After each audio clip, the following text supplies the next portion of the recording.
Good afternoon and welcome to Educational Responses to COVID-19.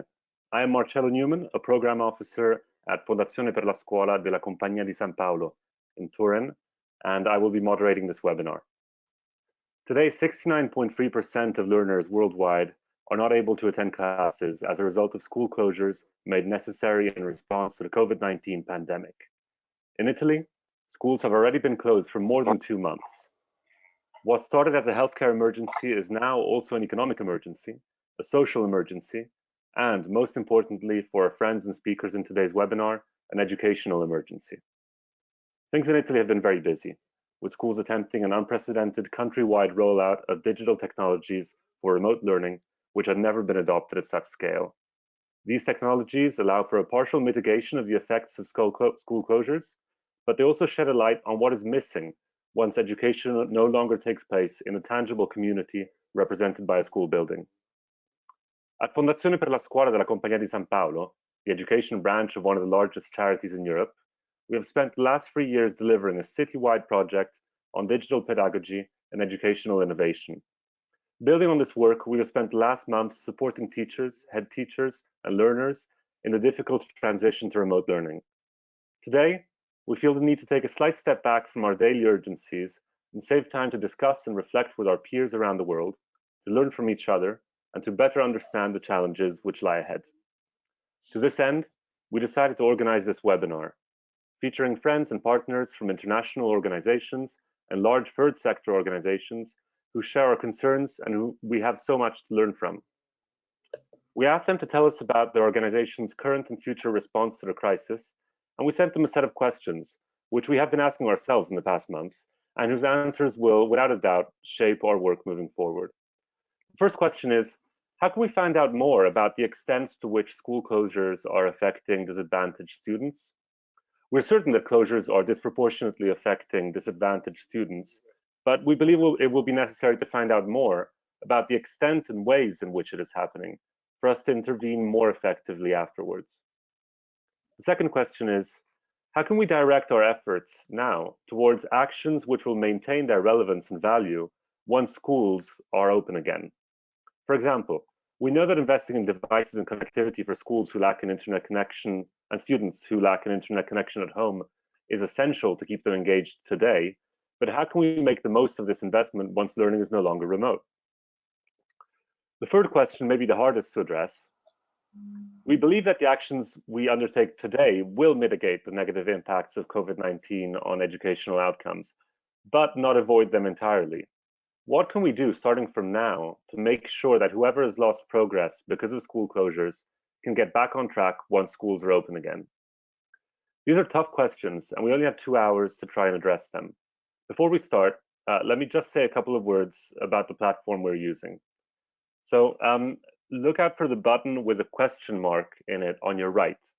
By clicking on it, you can access a chat where we would be really happy if you could send us any questions or observations you may have for our speakers. We will try to reply to as many of the questions you send as possible. So don't be shy, please feel free to write whatever you might want to share with us. Without further ado, it is my pleasure to give the floor to our first speaker today, Ascani, the Undersecretary at the Italian Ministry of Education. Hello, good afternoon, everybody. And first of all, I want to thank Fondazione per la Scuola for the invitation and most of all for organizing this international discussion about the response of the education sector to the COVID-19 crisis. As Vice Minister for Education, in my speech, I will try to summarize the strategies and actions that have been disposed in Italy as regards to schools and education system, starting from the response from the Ministry of Education to the current health crisis. We took immediate action from the first cases of contagion in our country at the end of February by bringing together a task force with representatives of the civil protection, pediatricians, with the territorial representatives of the ministry, representatives of the parents and students associations, to make the necessary decision to face the health crisis and support schools in this emergency phase. It's been a very difficult decision, but we had to suspend educational activities in the schools to reduce the contagion replication. And we have supported schools in activating distance learning through a devoted web page on the website of the Ministry of Education. It should be remembered that the National Digital School Plan has been implemented in our country since 2015, with the aim of spreading and promoting innovation in our schools. Most Italian schools, therefore, had developed in the recent years tools and skills that resulted being useful for facing the current crisis. Italian schools, therefore, have been experimented before the COVID crisis new digital-based methodologies, complementary to the traditional ones. For sure, not all schools were at the same level at the beginning of the pandemic. Not all teachers, even within the same school, were familiar with technologies and platforms. Not all territories started from the same advantageous conditions. In the recent months, schools, students, and families have given an extraordinary effort. The Ministry has provided support on several fronts, with the aim of allowing and facilitating teaching continuity for each student, especially the most disadvantaged ones. For these reasons, we have allocated more than 160 million euros for families in need of purchasing technological devices, 400 million euros for the ultra-fast broadband connectivity in order to bring connectivity everywhere and relieve schools and families from the burden of its cost. We have activated a collaboration with RAI, the state television. It has been broadcasting lessons and other wonderful material that facilitated culture and school diffusion in every home. We have worked to support institutions, families, and territories in the front line to deal with the emergency.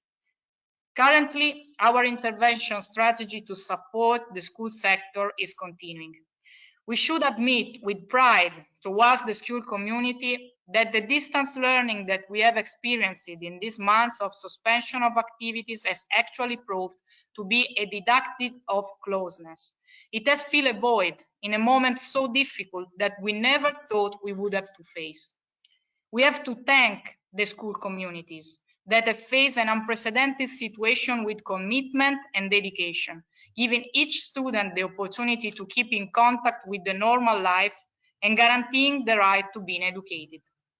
In the meantime, however, at the Ministry, we have kept working to find suitable solutions to the urgent needs of education systems, and of course, for the perspective of teaching reprise in September. Every solution will be conceived and verified in compliance with the security protocols that will be necessary to contain the infection. A clear example of this approach deals with the final exam of the first cycle and the state exam of the second cycle of secondary schools. In these days, we are defining the ordinances that contain the provisions for carrying out these final exams. As regards the second cycle exam, we asked the Technical Scientific Committee to give the go-ahead for organizing the oral test in the second schools and not online. We believe it is an important moment for each student to demonstrate the emotional, educative, and intellectual growth. It is an arrival point as well as the start of a new life.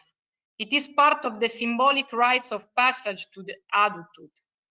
We are therefore working to ensure that high school students can beat the exam through the oral test by returning to school, with a commission composed of each class professors plus a single external president, in compliance with a specific protocol that protects everyone's health, students and school staff. As regards the next phases of the crisis and the possible future scenarios, we are working on a plan for the upcoming school year. For the return to schools in September, there is a committee at the Ministry of Education that is working on multiple scenarios, differentiated by school level and taking into account the evolution of the epidemiological curve. Returning to school is fundamental, but we must be careful and we must avoid transforming this discussion into a political propaganda issue. I think that we must do our best to be serious about such a fundamental pillar of our society. There is no easy solution to this problem, and there are no consolidated models or practices. We are facing an unprecedented, unexpected crisis, and we are working hard to share the best and most innovative ideas to find solutions allowing our society to cohabit with the virus and return to normal everyday life, but in safety.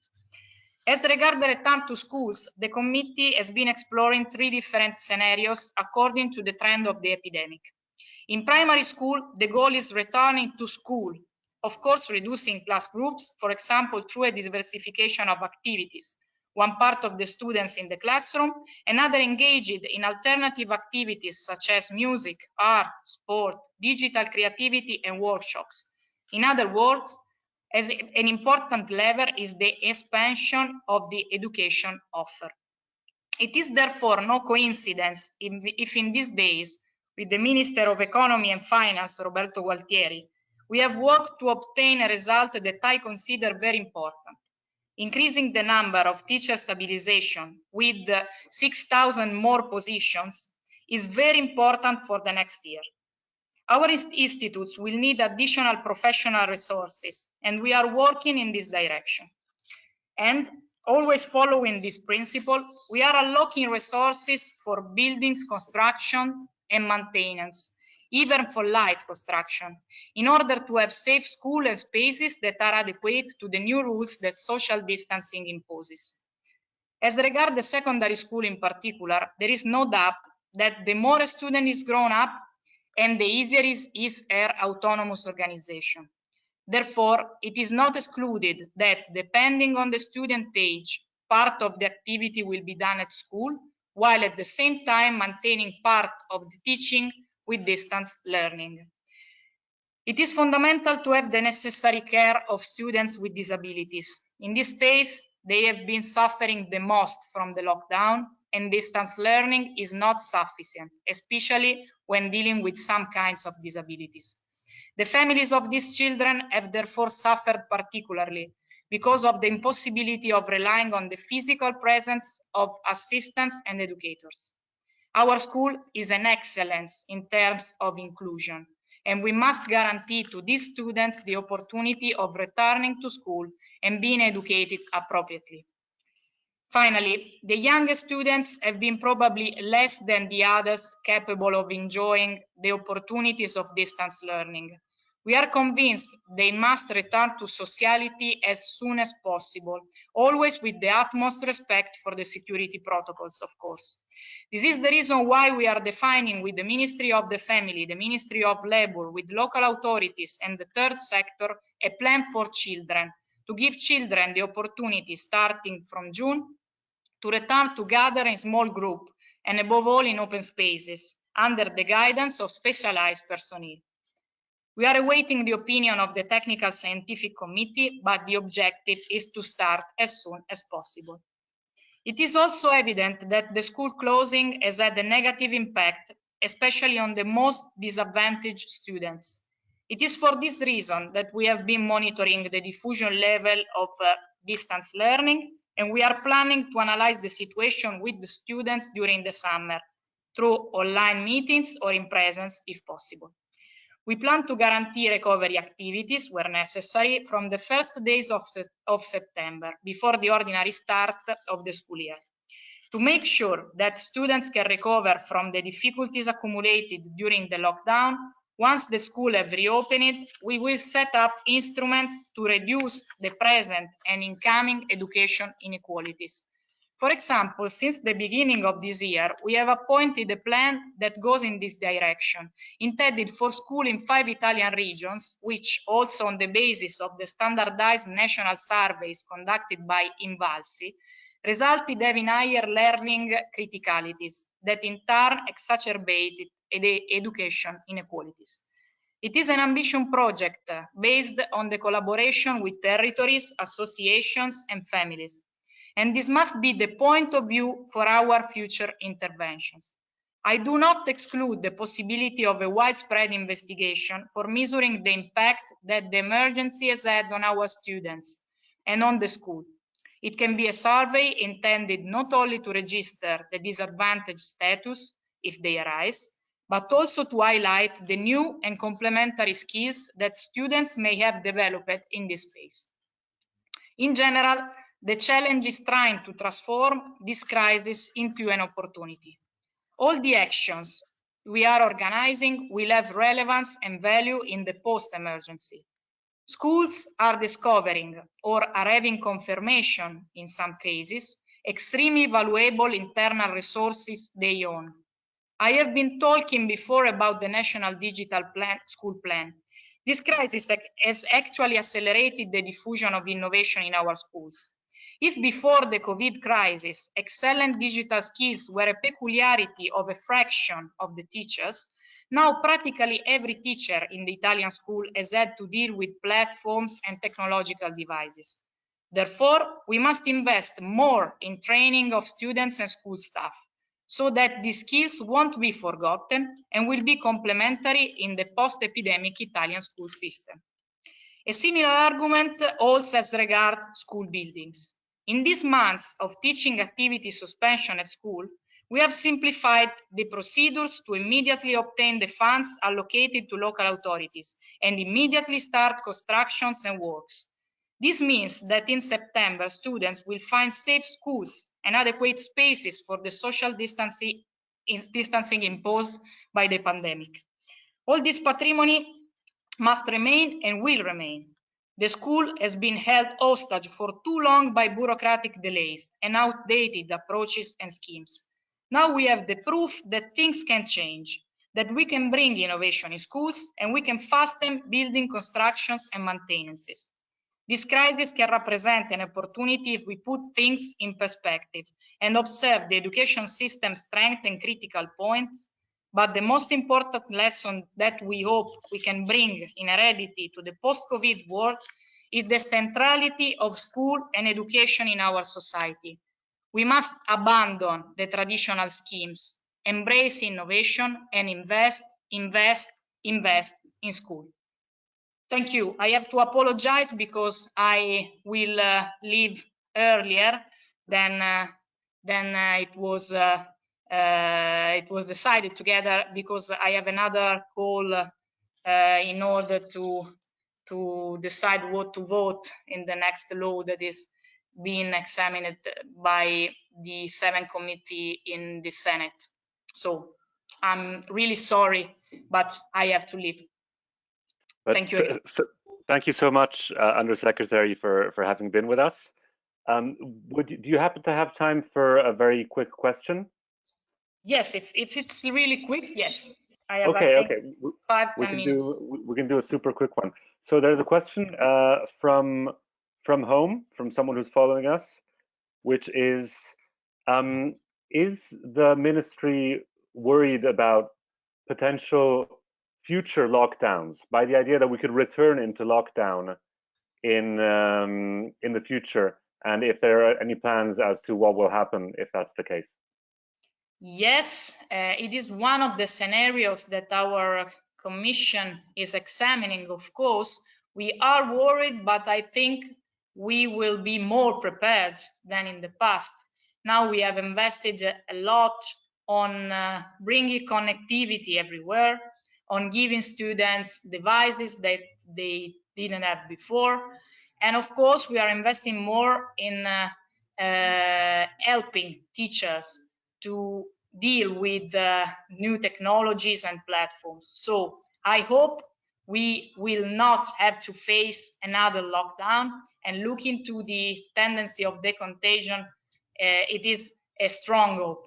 But of course, if we will have to face something similar, I think we will be more prepared than in the past. And I think that the Italian school system is prepared even to go on with the distance learning. Of course, I want to return to school, because I think that school is more than distance learning. School needs relation, and we have to bring back relation to our students and their families, of course.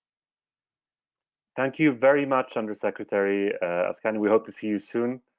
Thank you very much. Being with us. Now it's my pleasure to introduce our second guest of the day. Our next guest is Stefania Giannini, Assistant Director General for Education at UNESCO. Stefania, thank you so much for being with us. You have the floor. Can you hear me? Okay. Hello, Stefania. Thank you. I believe your microphone is still off. Okay, I think it's 9. It's okay. Okay, thank you very much. Thank you very much. So thank you very much. First of all, it's a great pleasure to be with you today, and let me congratulate Fondazione per la Scuola for organizing this workshop and dedicating in a very timely time this discussion around the question of impact on education of the crisis of COVID-19 crisis. And I think that we can start from presenting the real huge impact that this crisis had on our education systems all over the world. Still today, about 1.2 billion students and young people around the world are affected still by the closure. And we immediately realized, let me say, also from this privileged global observatory, which UNESCO is, that there is a strong risk, a strong danger that the most vulnerable and fragile students and children and population all over the world could be really affected more and left behind more than they were already behind before. So we had a claim at UNESCO. I want to repeat it because it's somehow the red line of everything we are doing. Learning cannot stop, and the question of assuring continuity of learning was from the very beginning of this crisis UNESCO mission and the spirit we ran our initiative. And we are also working currently full steam to mobilize the global community to support countries as we entered in this uncharted territory, I should say like this. I would like to discuss with you just through a short presentation about data, about measures, and about policy that we can suggest and we can also put on the table for our common reflection today.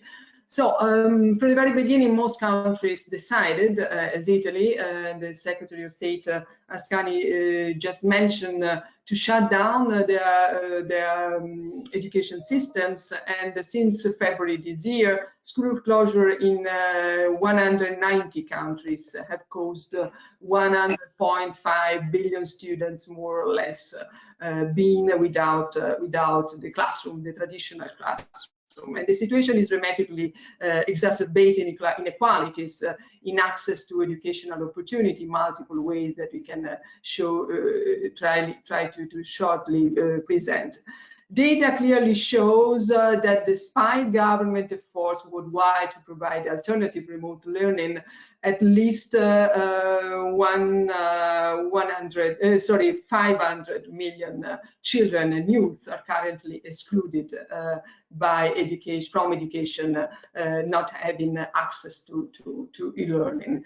And this represents really a serious risk for widespread disengagement and the drop of students, particularly for those from more disadvantaged households, feeding the ranks of almost 158 million children and youth currently out of school. So we can move to a second part, which is related to this topic. While governments in 4 out of 5 countries with school closures have proposed national distance alternatives, other countries have not.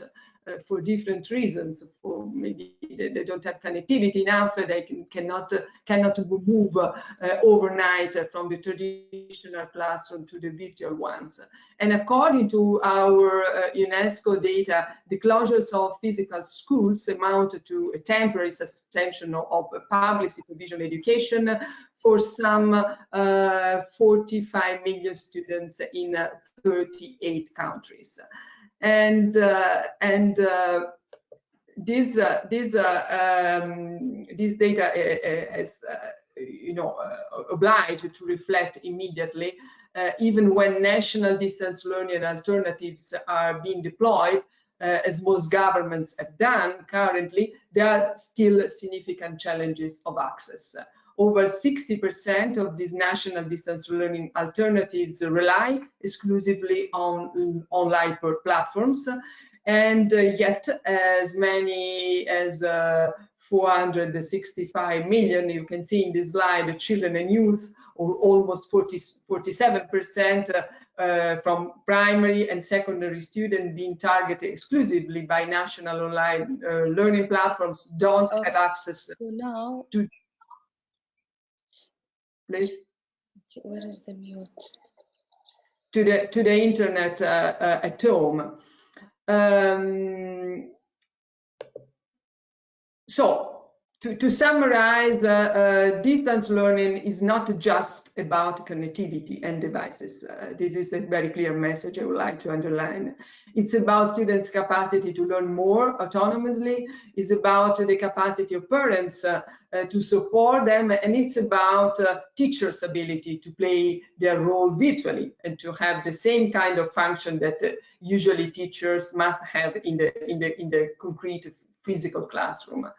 A quick survey we had at UNESCO recently in about 60 countries, unfortunately, raised up a question of how and to what extent teachers are already equipped and feel themselves prepared to move to the virtual learning and teaching. And we found that 60% more or less of teachers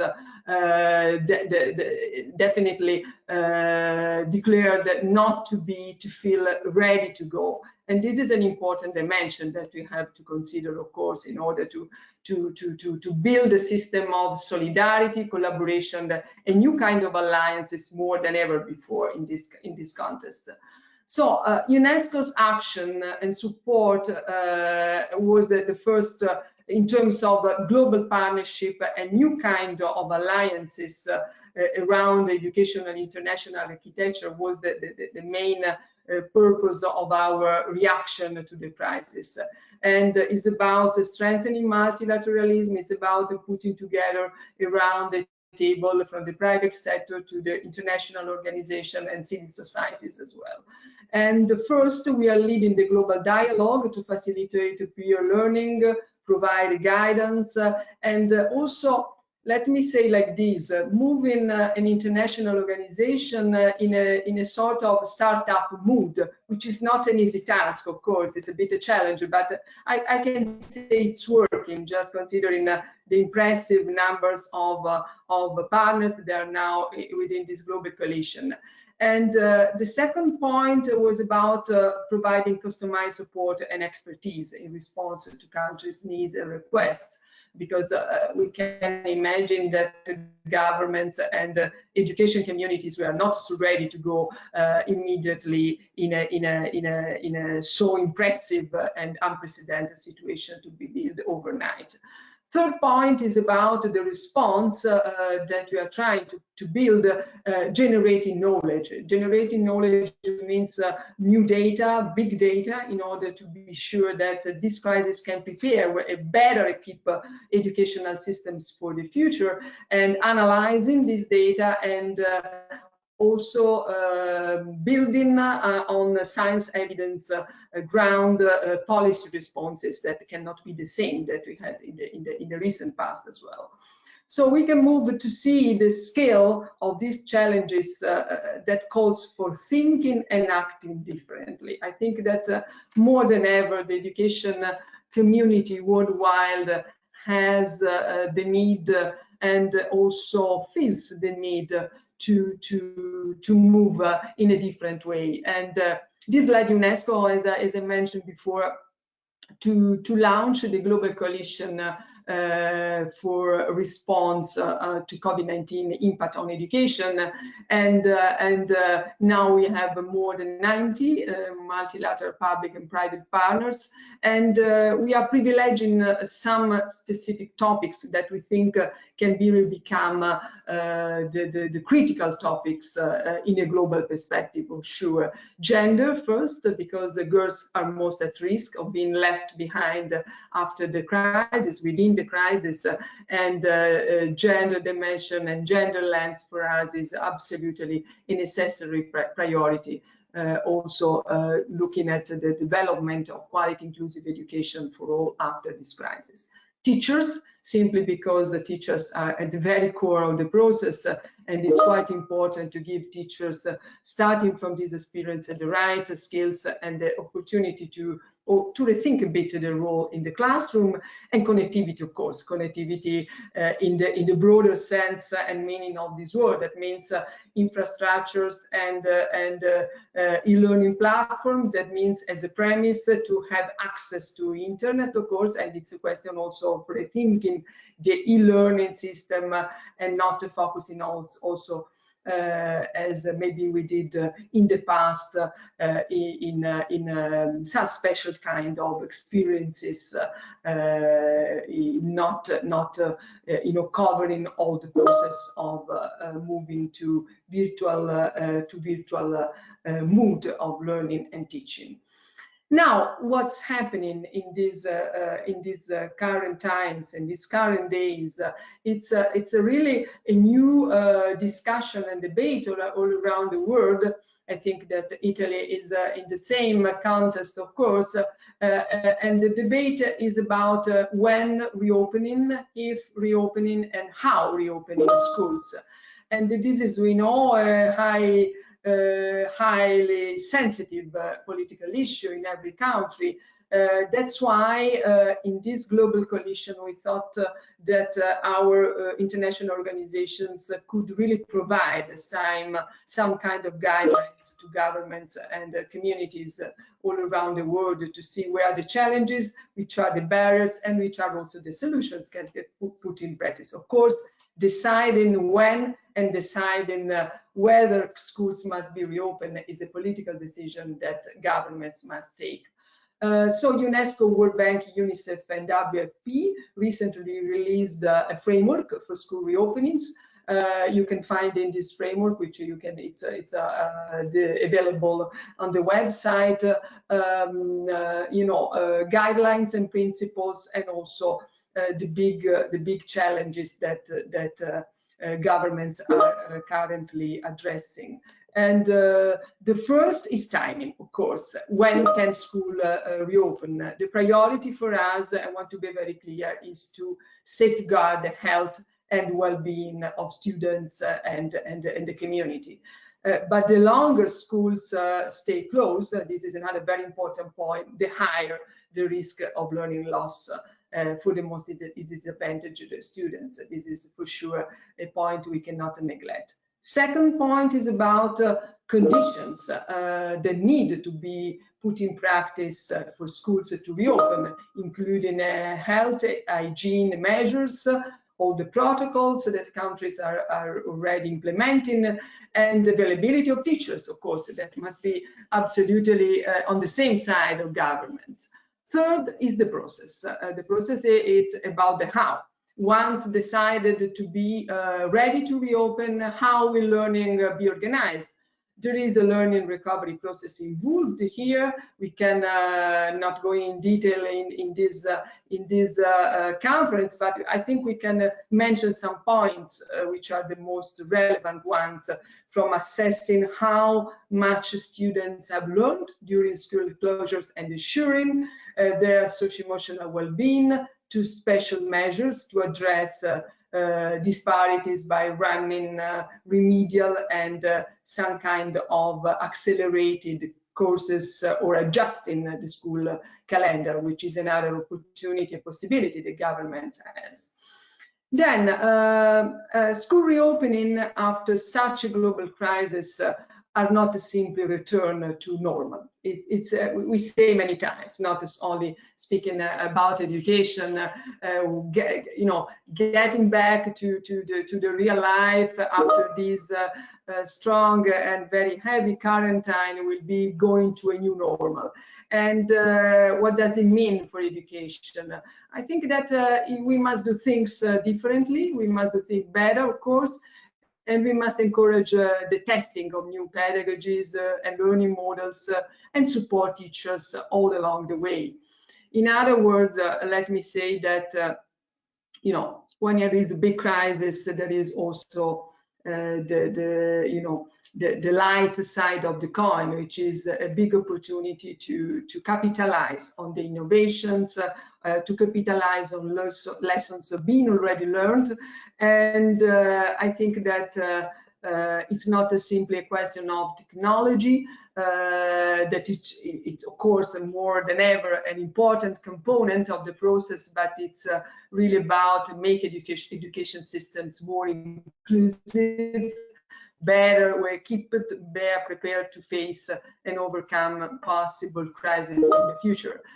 These are all the questions that has been already raised up from the floor.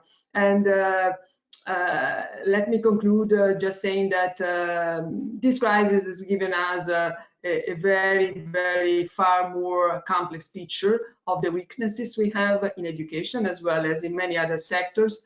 But we also found a way to heighten and increase awareness of the role of public education as a basic pillar of societal cohesion and the societal foundation. So I'm optimistic in the sense that we can build from these lessons learned, and hopefully we can start from now, from the crisis which is still hitting many countries, looking at the future in a different and more inclusive way. Thank you very much. Thank you so much, Stefania, Giannini. That was really fascinating. If you have time, I have a very quick question for you, which is, yes, seeing at how countries are being affected differently by COVID-19, and this is already in a situation where countries have very different educational systems and challenges they're facing anyway in the educational sphere and different access to infrastructure. I guess the question would be, how much do you think countries can actually learn from each other in their response to COVID-19, and how much do you think this has been happening to this point? Thank you very much. I think it's a critical question. Let me put it like this. We can say maybe that this global world was not prepared actually to be global. That's the summary of everything we are living in these troubled times. This affects many kind of sectors of the public and common life. But if we focus on education, we could see from the very beginning that the real need from governments and ministers themselves was first to know better and what was happening in other countries, in other contexts of the world, because in those countries at the same time, governments, colleagues, but also the communities were facing the same kind of challenge.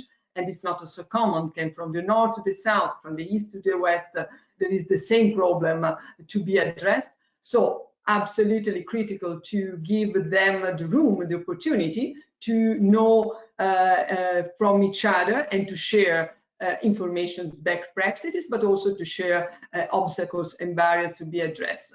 And which is the place, which are how can I say, the organization which can help governments to do like this. Of course, there are many bilateral contacts and relationships between ministers, but it's not easy to take information in a while, as it should be done when you have to decide, for instance, must I shut down my education systems in my country, or maybe there are other solutions. So I think UNESCO did exactly what you're talking about. UNESCO opened our organization doors, organized the very first ministerial conference with more than 70 ministers around a virtual table, and they could start to dialogue, to talk each other about some of the issues I mentioned today, and some others that we can also, try to keep back.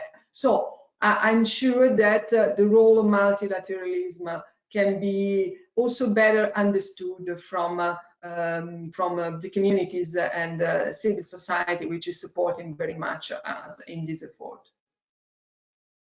Thank you very much. Do you happen to have time for another short question?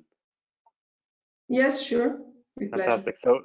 So we just got a question from Monica Mincu from Università di Torino, and Monica asks, has UNESCO identified priorities in this crisis in terms of areas of the world most at risk, or key educational issues to treat with priority? So what's most important now for UNESCO? Well, of course, we prioritize in terms of topics I mentioned in my presentation. It's a real short list. I should say connectivity and e-learning, because the regions of the world we see more at risk, also looking at the future with the possibility, we hope it's not like this, but it's not excluded that we could have another crisis like this one, or something that can somehow oblige governments to close schools systems.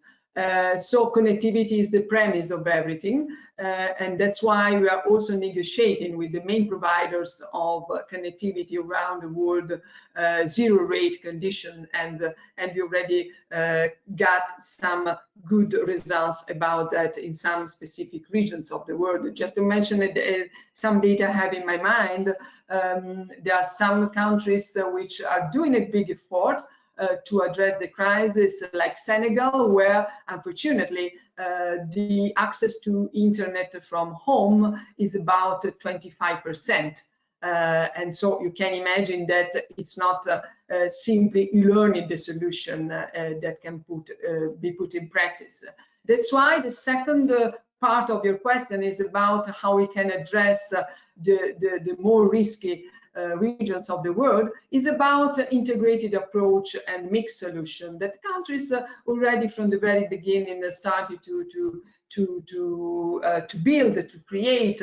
Creativity is another very good dimension that comes out of this crisis. And when I'm mentioning and referring to integrated approach, I want to explain better. It's about putting together, for instance, TV channels, radios, transmission. This is something that I'm observing with a lot of interest running in Italy as well, no? Where, of course, connectivity is not around 25%, but maybe more than the opposite in the average of European countries. But still, it's important to have a set of tools. No, that's why we are working about a so-called toolkit to be provided to governments in terms, of course, of suggestions and policy guidance. Thank you so much for that and for being so generous with your time. I believe we will now move on to our third guest. So thank you so much, Stefania, for being with us. It is now my pleasure to introduce Dr. Asmaa Al-Fadala, who's Director of Research and Content Development at WISE, which is part of the Qatar Foundation. Asmaa, I believe you joined us not long ago. Are you there? Yes, I can see you now. Thank you so much for being with us.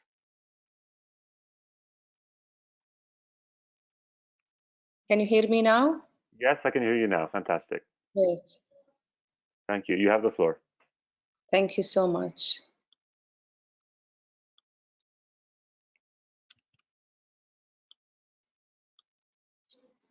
I'm trying to...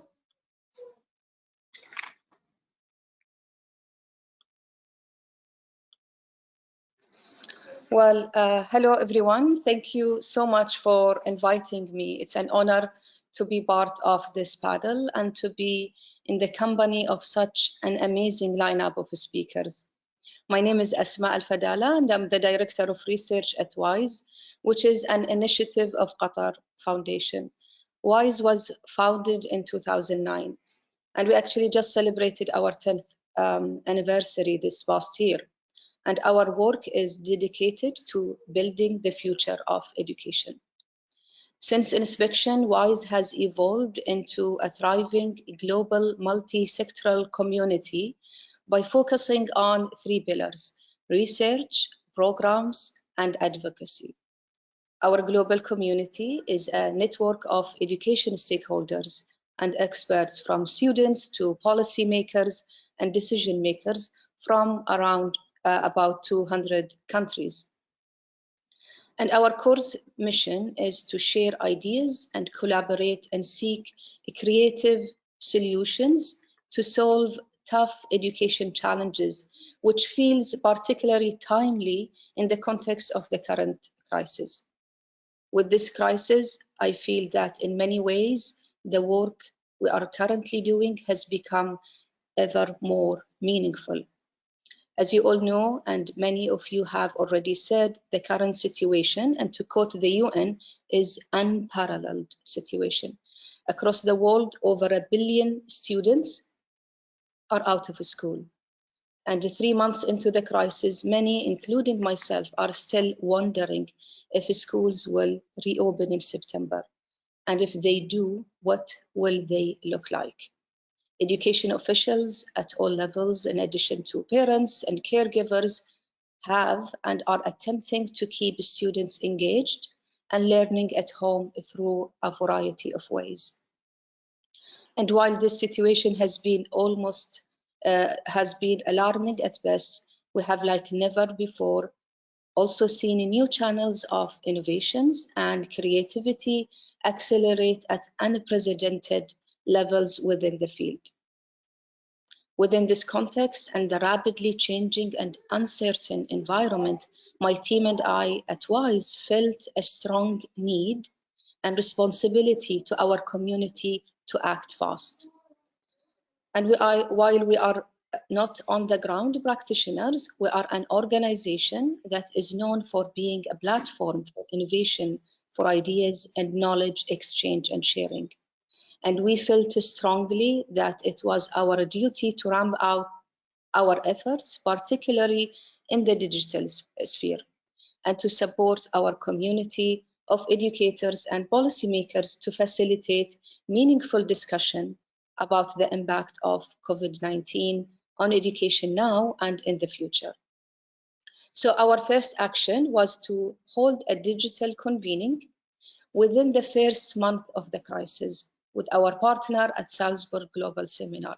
And we had 3 clear objectives for this gathering. Number 1, to help understanding around what is happening in different education systems during the COVID-19 pandemic.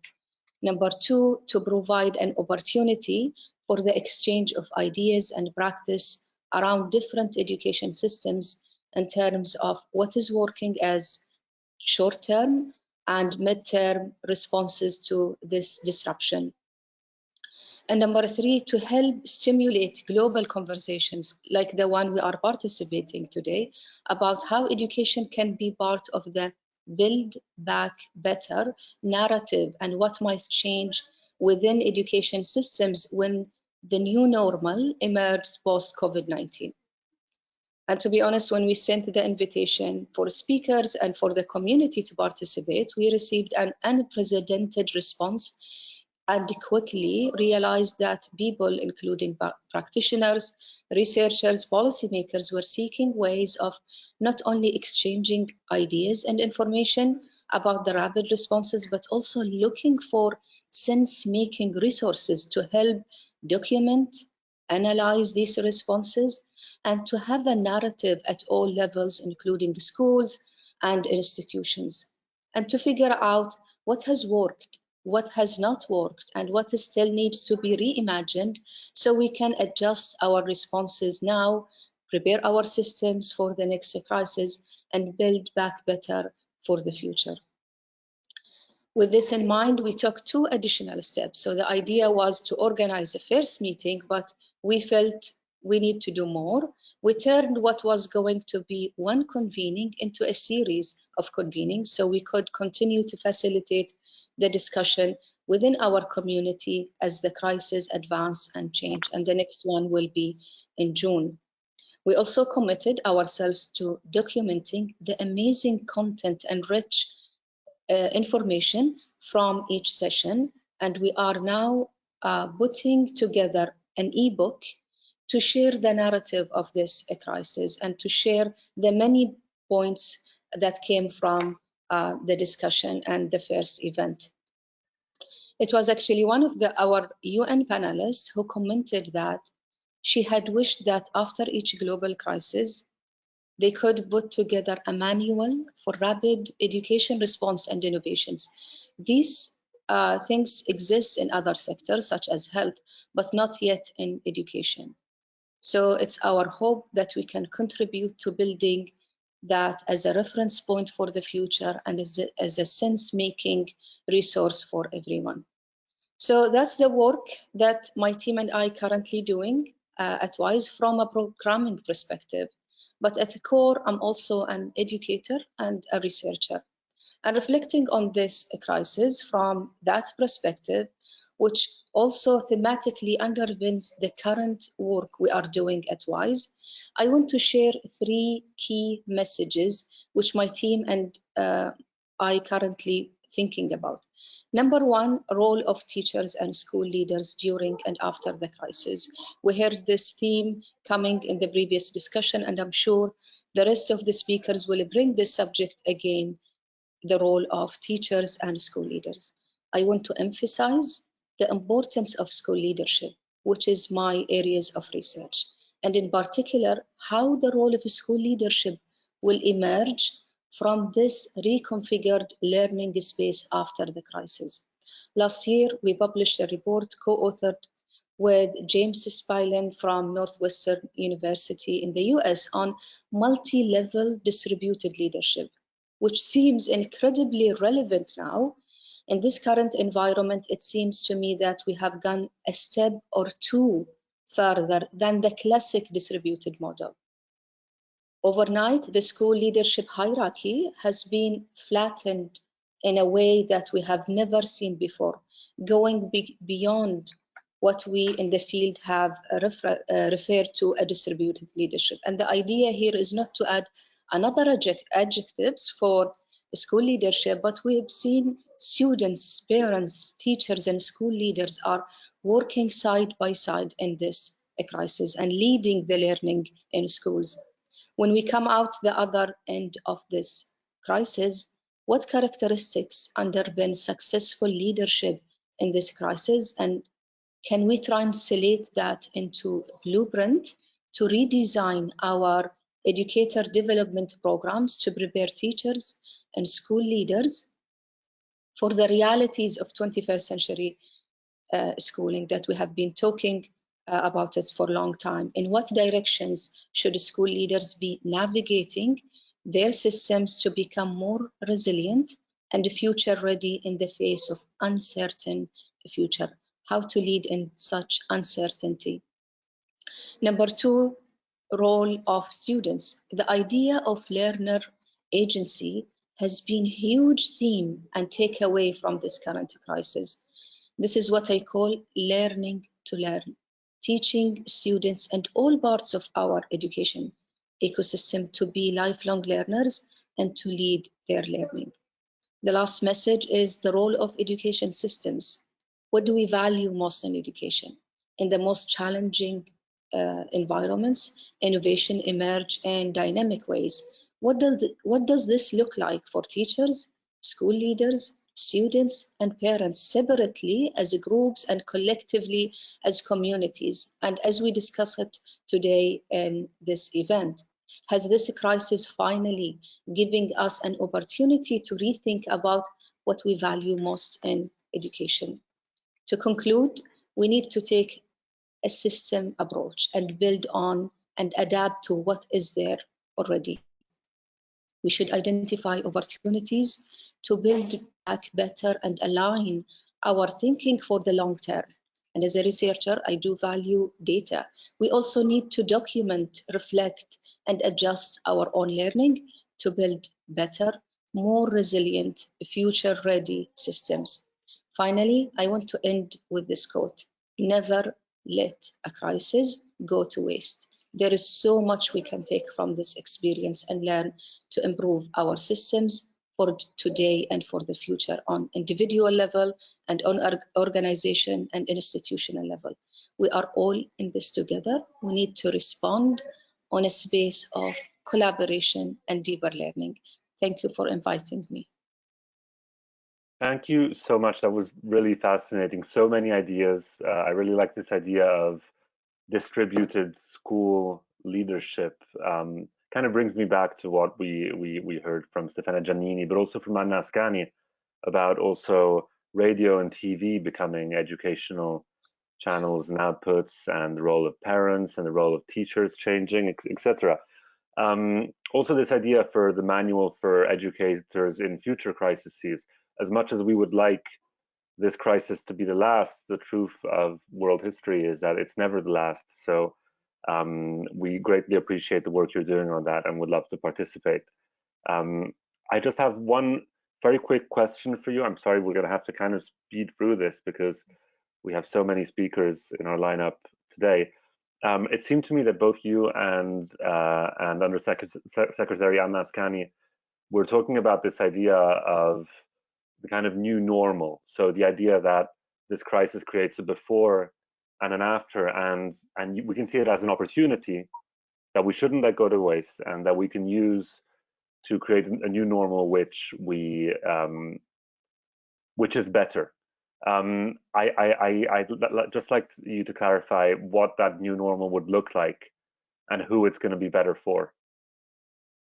Yeah, thank you for this question. I think how I look to this crisis, that so crises don't just disturb, they also reveal, right? And I feel we have been talking about 21st century skills, leading in the unknown, skills that we want to build either for students, teachers, or school leaders or systems. And I think this is the opportunity to learn from and to build on.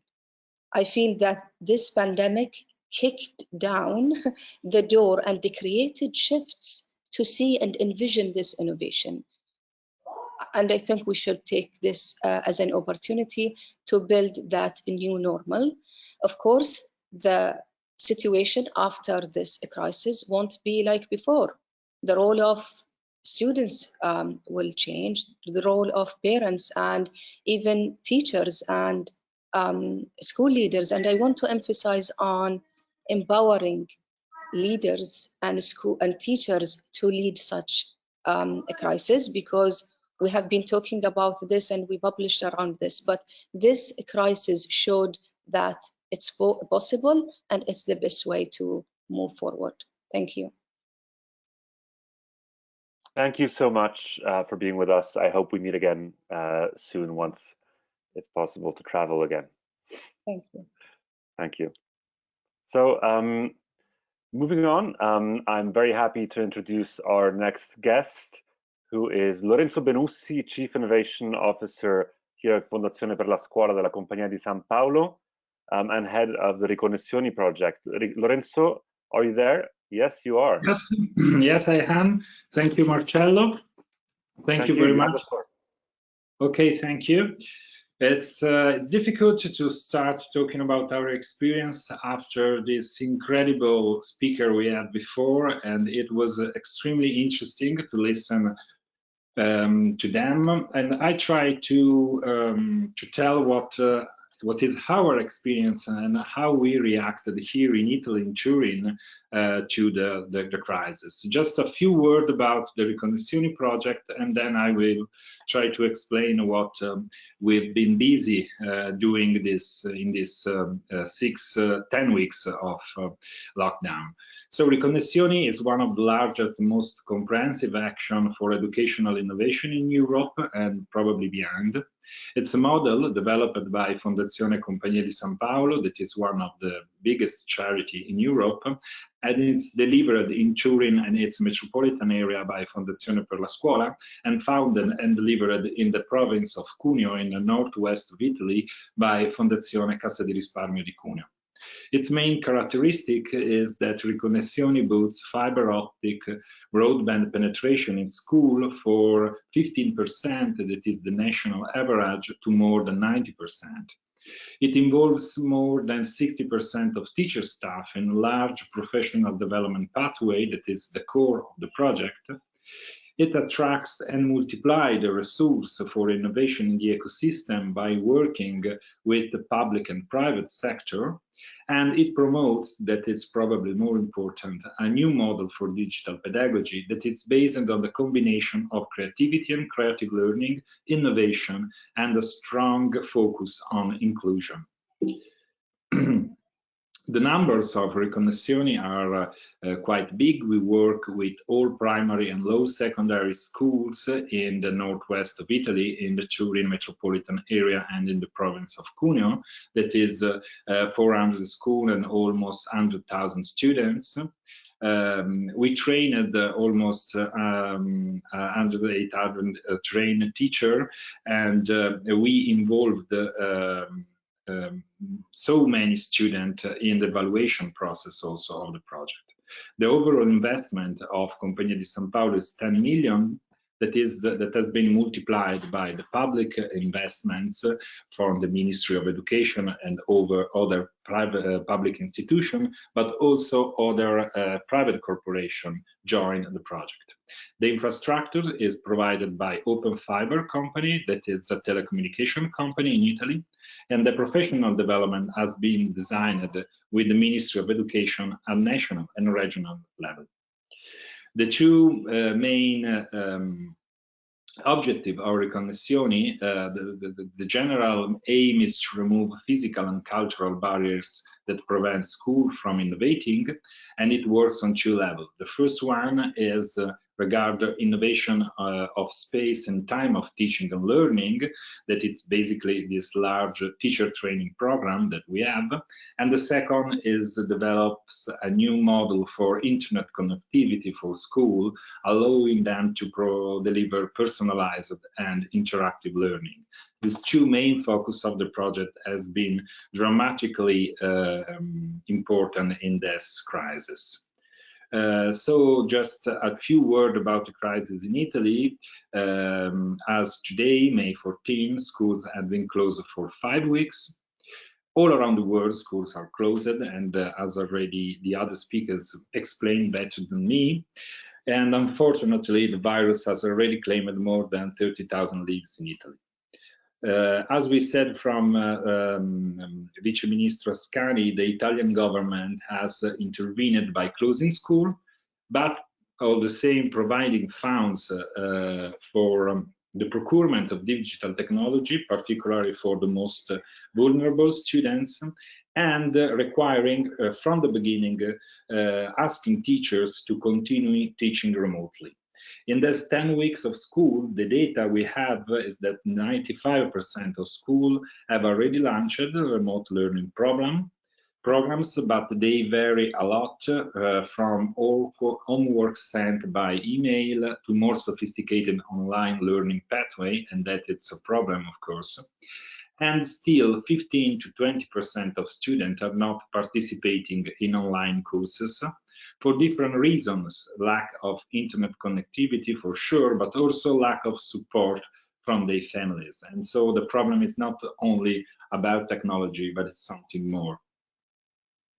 When the crisis started, we were shocked, of course, and through Riconnessioni, Fondazione per la Scuola decided to launch a rich program of webinars for and featuring teachers, teacher trainers, and head teacher, providing a platform for idea crowdsourcing and dissemination. We wanted to face the crisis and use it as an opportunity for reflection, collaboration, and growth with our community. So the community-based approach was one of the characteristics of our web seminars.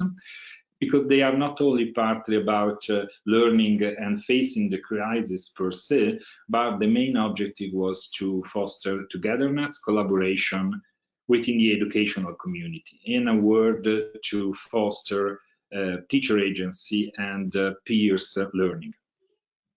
The reaction and the attendance was quite surprising for us. We had almost 50,000 participants with an average of 1,300, 400 per webinar.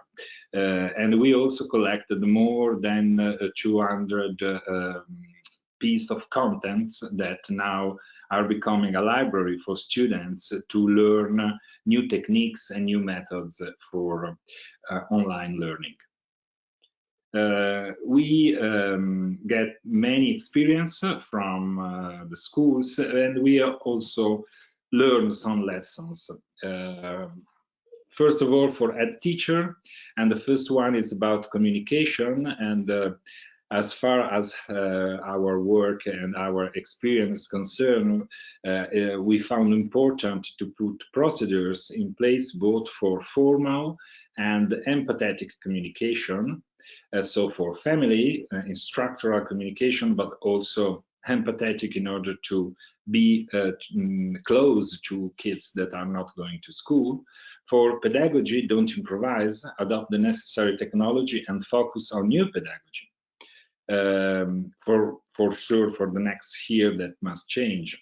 And on the topics of inclusion, that it's one of our most important topic, what we found effective is leveraging the equipment that schools already have, involve local charities and the third sector in order to have a full mentoring program for kids that are not following the online school, and stay informed on what is happening in every class in order to monitoring and take under control differences that are one of the problems of this crisis. And from the teacher side, we suggest to experiment and select a complete platform that has all the tools needed to have a proper online teaching. From activities, work on teacher-student relationship. So don't keep the relationship, but work on that. Adopt new routines, and more important, develop new methods. We really found out that it's not an hardware problem, it's a software problem. So we need to work on the didactics and not only on technology, using new methods like creative learning, flipped classroom, etc. And third, about evaluation, that is a hot topic in Italy now, try to adopt methods of evaluation that evaluate collaboratively and through project instead of test or classical learning approach, teaching approach.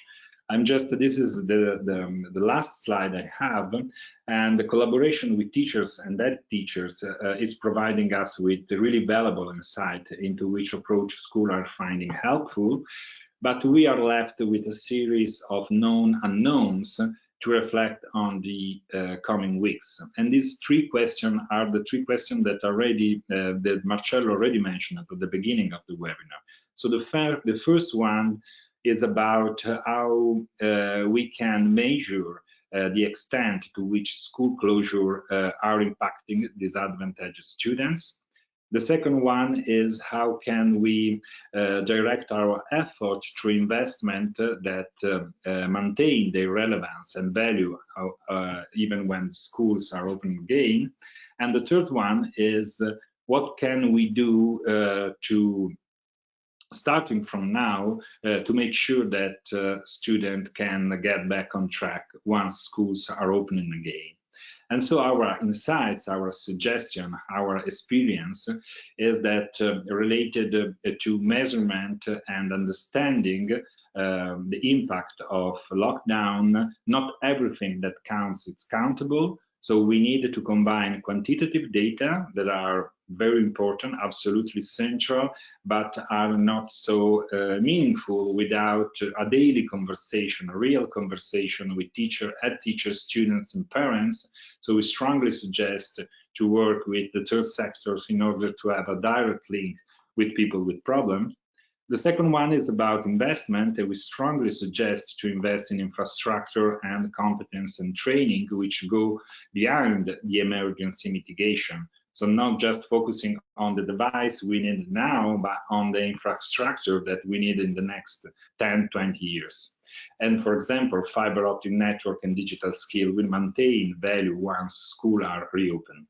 And the third question about inclusion is that the current educational paradigm produced inequality before and regardless of the COVID-19 crisis. We already know, and we've been working a lot on that. And so we think that it's time to change the machine, not just make it bigger, not just make more energy, but change the quality of the effort we did.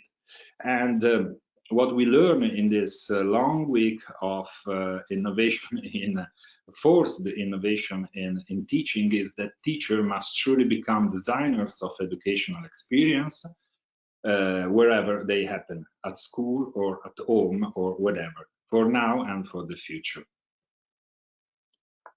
Thank you. Thank you very much, Lorenzo. There are a couple of questions for you. I'm going to start with just one fast one because I really liked Dr. Asmaa Al-Fadala's answer to when I asked it to her, which is, it seems with this last slide you were kind of saying something about what educational paradigm we should move to next. So seeing this crisis as an opportunity to move into something different. And as a philanthropic organization, as a foundation, I'd like to ask you, how do we make sure there's room for everyone in the new normal, for the children who already were failing in the current system or in the pre-COVID-19 system? So that's the first question for you. It's a tough question. Thank you, Marcello, for that. But I think that we really need to find out a new way of teaching.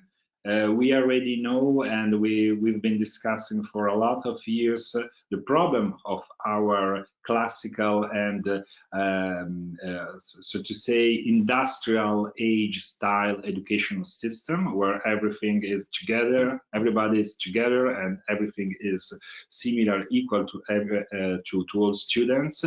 We need to foster personalization, focus on special needs that are so whispered, by the way, and try to rebuild the system. So the new normal should be very different from before.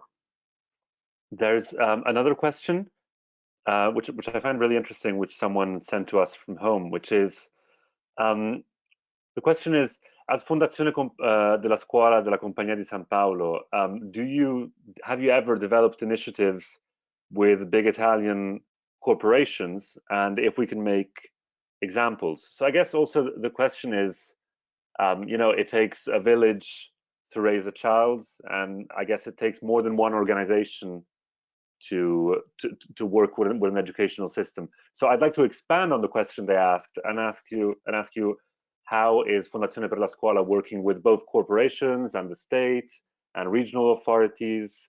So how is collaboration an element of facing the COVID-19 crisis? I think that it's a great occasion to innovate policy and programs to promote innovation in schools. And with Riconnessioni, we are working we are a private organization. We are working with private companies, and I like to mention Lavazza, that is providing resources for school in Turin, for example. But we are also working in tight connection with the Ministry of Education. And also we are trying to put together the funds that are available on the private sector with the funds that are available for the private or public organization. And I think it is not a problem of resources. It's a problem of having a new narrative, as previous speakers said very clearly, and having a strong program practical and effective program in order to work all together to have the maximum amount of resources to invest in education. That, by the way, is going to be one of the main topics to face and to overcome the crisis that will follow the lockdown. Okay, that's great. So coordination is necessary in a sense. I'd just like to follow that up with one very last question, which is, what do you think helps coordination? What helps the third sector, foundations, philanthropic organizations, and cities, the ministry, and corporate partners, etc.? What helps all of these to work together? Very good ideas. Very good ideas, a good plan, so also the execution capacity of the plan. But I think we need a very good ideas about what we want schools becomes after the crisis. And I think that the history of pedagogy and the use of technology in education provide a lot of example, and we have to work all together in order to find good ideas, clear narrative, and practical plans to put in place what we want for the future of our system. Thank you so much. Thank you so much. That was great. Thank you. Thank you, Marcello. Now, it's good that we were talking about great ideas and new narratives and innovation, because our next guest is Toby Baker, Program Manager at Nesta, who we've had the pleasure of working with already on making the most of technology and education, a research report that we published last summer. And Toby is always the person we go to for great new ideas. So Toby, thank you for being here with us. How are you? I am very well. Can you see my screen? We can see your screen. We can see it fine, yeah. That was a very flattering introduction. You've put quite a lot of pressure on me now, Marcello. You have the floor. Go. Let's see what you can do. Super. So my name's Toby, and I work for an organization called Nesta, which is an innovation charity based in the UK, although we also have a sort of sister foundation called Nesta Italia, based in Turin. And this slide just gives a summary of some of the different things that we do, but our broad mission is to back new ideas to tackle big challenges. I think one of the things just to mention before I get too stuck in here is, I suppose, that puts us in quite a lucky position. You know, when I compare what I'm about to speak about with UNESCO or representatives from government, I suppose one of the things about our position at Nesta is that we don't need to address everything. So what I'm not able to do is kind of give an account of everything that's taking place in response to COVID, or even the most important things. I think what we have tried to do is address what we can and the issues that we have particular experience or history of working in. So there will be lots that isn't covered in this presentation, and that isn't because it's not hugely important. It's just because it's not something that we've focused on in a huge amount of detail over the last really quite difficult couple of months.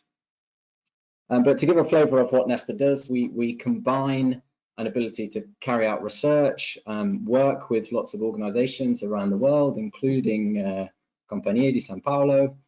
We're lucky to have an endowment originally from the National Lottery in the UK, which gives us money which we can use to fund other organisations or incubate projects internally. But at the heart of what we're trying to do at Nesta is this combination of new ideas and practical application, trying to see whether they work, how they work, and improve in reality, so that we can see improvements for young people in our education system. So as I said, this short presentation, about 10 minutes or so, We'll focus on the UK, and I've sort of broken down thinking of the response to COVID-19 into 3 separate steps. So the first is around our immediate response. So by that, I mean sort of firefighting. Day 1, we hear schools are closed. What happens next? The second phase, which I think is distinct from that, is mitigating the damage of school closures. And already a lot has been said about how that damage will be felt most severely by disadvantaged students. And then the third phase, which again has been spoken about a little bit by the speakers already, is what happens after this. So how do we catch up and make up for the damage that's been caused? And secondly, how do we go from this new normal to a better normal? I think it can feel a little ugly to talk about something so tragic, distressing, traumatic as COVID-19 as an opportunity. But certainly I hope that normal can become better eventually. So I'll start with the first of those categories, this sort of immediate response section. So for us at Nesta, and as I say, we're not a government, we're lucky that we don't have to think about everything. We had 2 main priorities initially. The first was, like lots of organizations, just trying to better understand what's actually happening and how we could be useful. And I think as a foundation, we found bits of that quite difficult because lots of our work is one step removed from the front line. We are supporting schools or funding organizations that work with students, but getting real live intel about what was happening in schools was a little bit tricky initially, and lots of organizations were trying to do the same thing, so there was quite a bit of duplication there. The second of our priorities was supporting the large portfolio of EdTech organizations that we fund, either through fund or support in different ways, whether that's through grants or as an investor in them as companies. And a few reflections on that. First, initial response stage. So the first is, as we've heard, what became very clear is that the impact of closures were going to be felt most severely by the most disadvantaged. And there is some existing research that we can build on to try and quantify some of that impact. So looking at the impact of summer holidays on different types of students, we can see that those from the most disadvantaged backgrounds suffer the most amount of learning loss over the summer holidays. So we can kind of predict and project what type of impact and how bad the damage of school closures might be for different groups of students, assuming no mitigation against those efforts. The second thing that we're trying to do to better understand the impact on the most disadvantaged students is look at where we can find data that give us clues. So for example, we're doing quite a bit of work with EdTech companies to analyze their usage patterns and try and link that up with information about student characteristics to better understand who is really suffering the most, what types of students, is it regional, is it based on access to different types of devices, etc.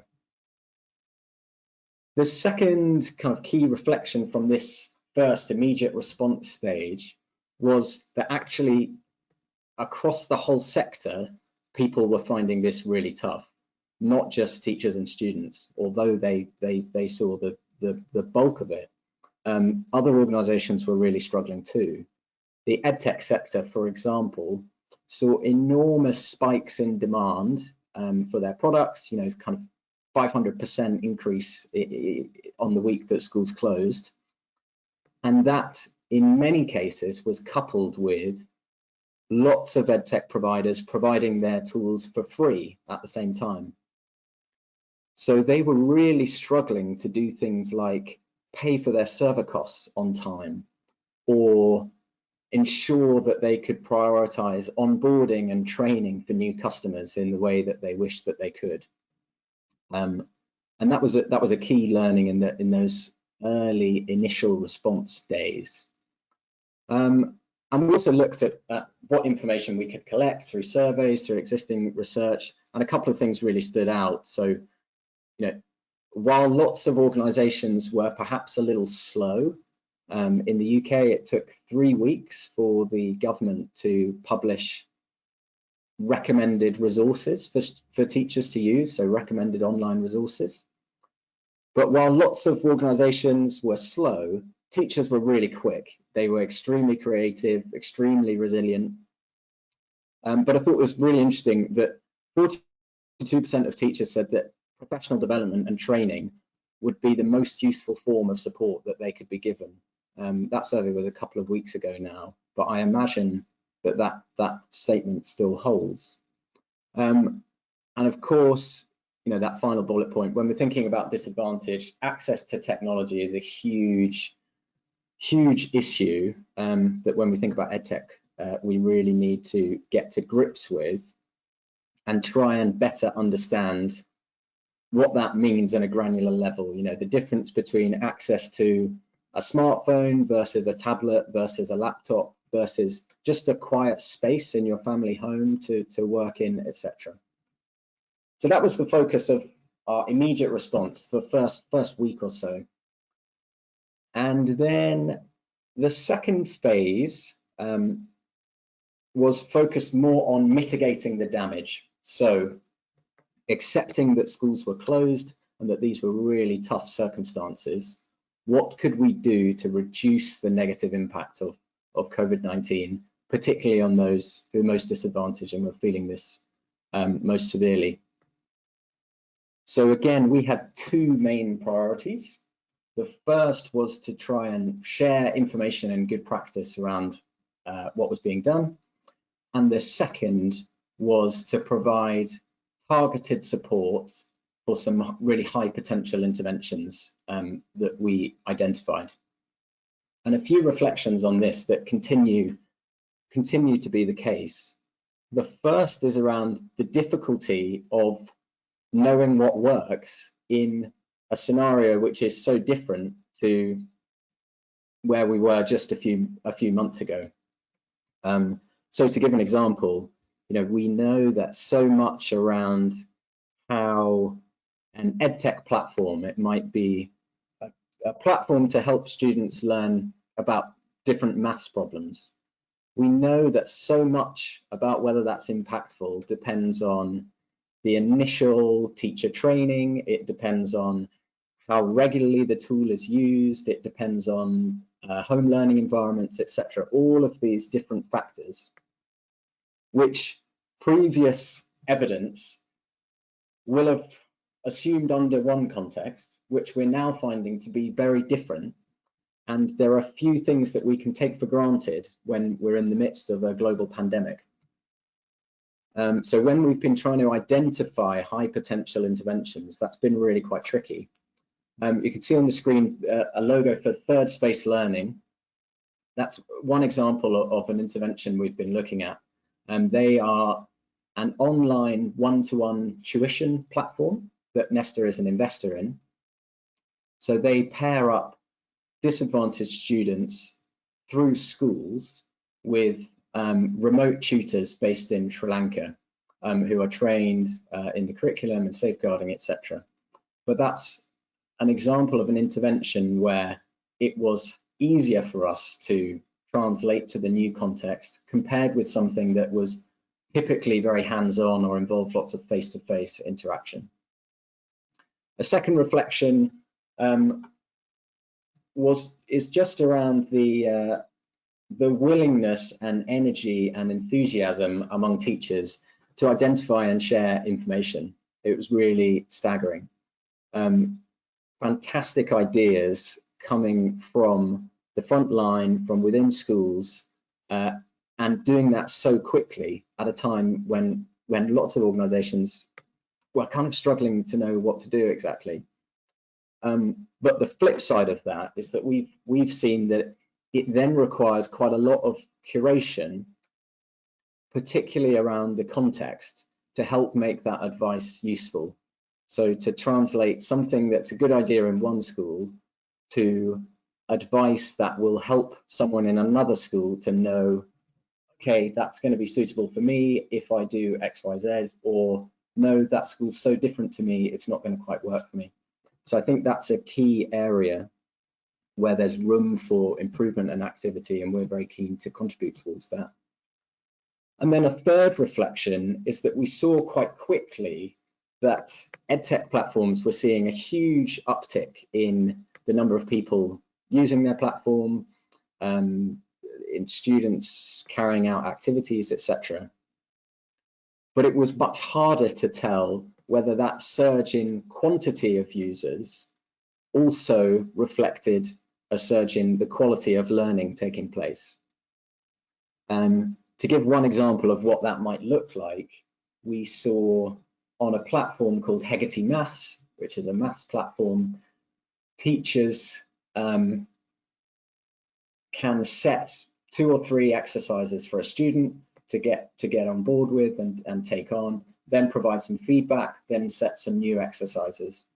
What we saw in the first couple of weeks of school closures was that suddenly teachers were setting 100 exercises in one go instead of 2 or 3.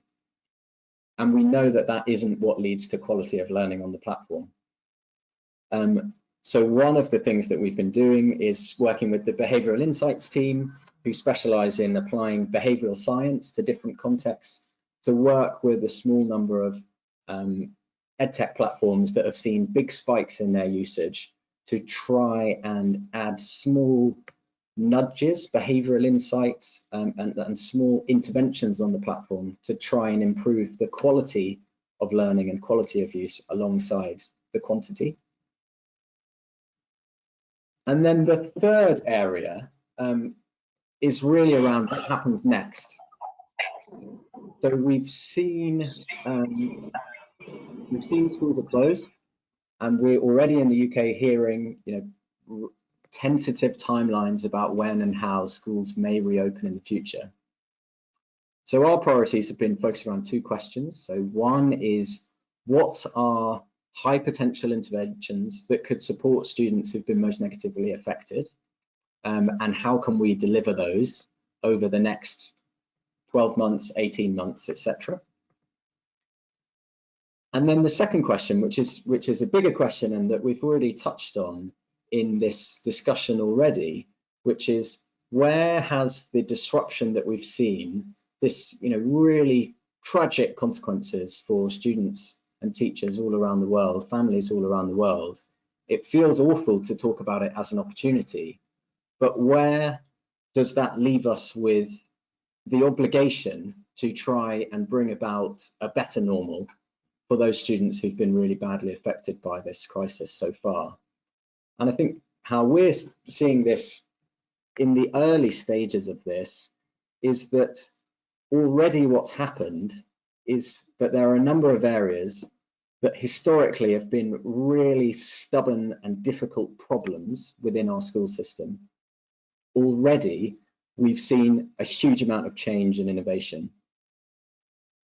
And the question for us, and I hope this is the question that others on this webinar can help us to address and suggest ideas and contribute to, is how do we bring about a better normal as a result of this, and not go back to some of the things that were as was previously that we would want to change. And I've put 4 examples just on the screen here, but I think we could easily identify 10, 15, 20, and I'm sure everyone listening will have examples in their own experience. But assessment is a huge one in the UK. GCSEs have been cancelled this summer. A year ago, that would have been the most radical thing to consider. But what happens next? How do we build on that? Similarly, issues around parental engagement. This third issue around enabling teachers as innovators, I know is something Lorenzo touched on in his previous talk. I feel like teachers have been driving change and been remarkably creative and resilient over the last few weeks. How do we make sure we don't just lose that as we go forwards? And of course, the obvious one, which isn't on this list, is the role of technology. So we've seen schools in the UK, at least, and I'm sure it's true in lots of places around the world, have had to rapidly accelerate their plans around technology, education technology. And in some ways, that's likely to have created a new sort of baseline for technological competence or responsibility within schools. What's the potential to build on that, and how can we make sure that we reach this better normal that serves our most disadvantaged students going forwards? And then finally, one sort of reflection on the role of philanthropic foundations like Nesta. You know, as I said, we're not a government, we're not UNESCO, so in some ways that makes our life easy. We don't need to address everything. And in other ways, that gives us a fairly unique position, which is that we have reasonable independence, we have some funding, we have the ability to take risks in a way that governments or other similar organizations may not. And we may be more trusted than private sector players. And these 5 recommendations are actually from a report that we published in partnership with Fondazione per la Scuola and Nesta Italia last year. But I think they still hold up in 2020. And I think not all recommendations from a year ago do, but really thinking as a challenge to organizations like Nesta, like WISE, who also spoke earlier on the call, and Compagnia di San Paolo, how can we play the best role that we can for school systems around the world at a moment when innovation is key, and adapting to circumstances quickly and testing out ideas quickly is going to be so vital. So that, I think, is probably the end of my 10 minutes. So I will stop there. But my email address is on the screen, and you're welcome to get in touch with me if you have any further questions or thoughts. Thank you so much for that, Toby. We have a couple of questions for you. I want to start with a particularly kind of heinous one, which is you ended mentioning different kind of questions that you're asking yourself and that you're asking the plenary in this webinar about what's next in a way. And one of these was the role of technology in the new normal. And you kind of put this out as a question, but I'd like to ask you in a way. Is there, like, of the innovations that maybe you've been in contact with, working on the Nesta testbed, or in other or in your research for making the most, or in other Nesta programs, have you found uses of technology in which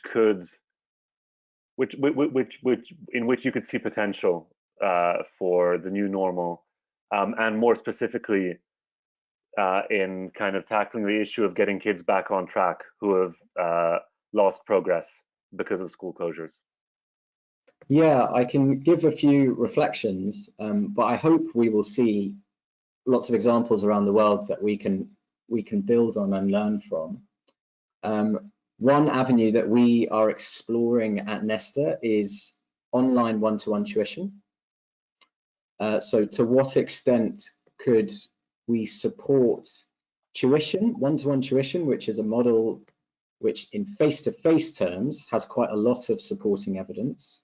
What opportunities are there to, but the issue with one-to-one tuition has always been around disadvantage, and in the UK there's a kind of booming private tuition market, but it's accessible only to those parents who can afford to pay for it.